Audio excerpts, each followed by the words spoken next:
है। चंद्रमा, सूर्य, तारे, नक्षत्र, ग्रह, उपग्रह इस ब्रह्मांड में कितने हैं? कौन चला रहा है? रात और दिन कौन करता है?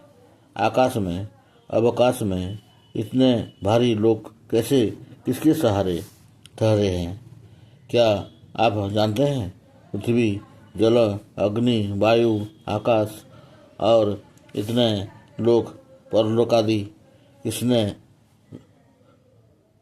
रचे हैं? सृष्टि, रचना, स्थिति और प्रलय कौन करता है? कहने का तात्पर्य यह है कि ईश्वर ये सभी कार्य स्वयं कुशलता से, पूरे ज्ञान से करता है, बिना किसी की सहायता के करता है। वही सर्वशक्तिमान सर्वज्ञ है। जीवात्मा अल्पशक्ति वाला है, अल्पज्ञ है।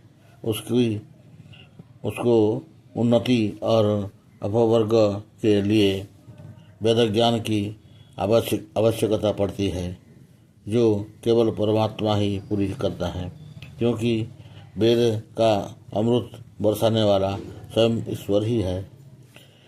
ईश्वर अपने सभी कर्मों में सर्वज्ञ है। जीवों के साथ उसका व्याप्य का संबंध है। वह जीवों की हर एक हरकत को जानता है, परंतु क्योंकि जीव कर्म करने में पूर्ण स्वतंत्र है, इसलिए ईश्वर जीव की कोई भी कर्म करने से कभी रोकता नहीं है। हाँ, हर बुरे कर्म से पहले उसे सचेत अवश्य करता रहता है, परंतु कुकर्म करते करते जीवों के इतने गहरे संस्कार को हो जाते हैं कि वह उसकी सुचेतना को अनसुना कर देता है और कर्म करने के पश्चाताप करता है। तब ईश्वर की दया और कृपा चाहता है। ईश्वर सर्वज्ञ है, न्यायकारी है। जीवात्मा के सभी कर्मों का फल न्यायपूर्वक देता है। जीव कर्म करने में अवश्य स्वतंत्र है, परंतु कर्मफल में ईश्वराधीन है। ईश्वर सर्वगुण युक्त है। उसकी बराबरी कोई जीवात्मा नहीं कर सकता।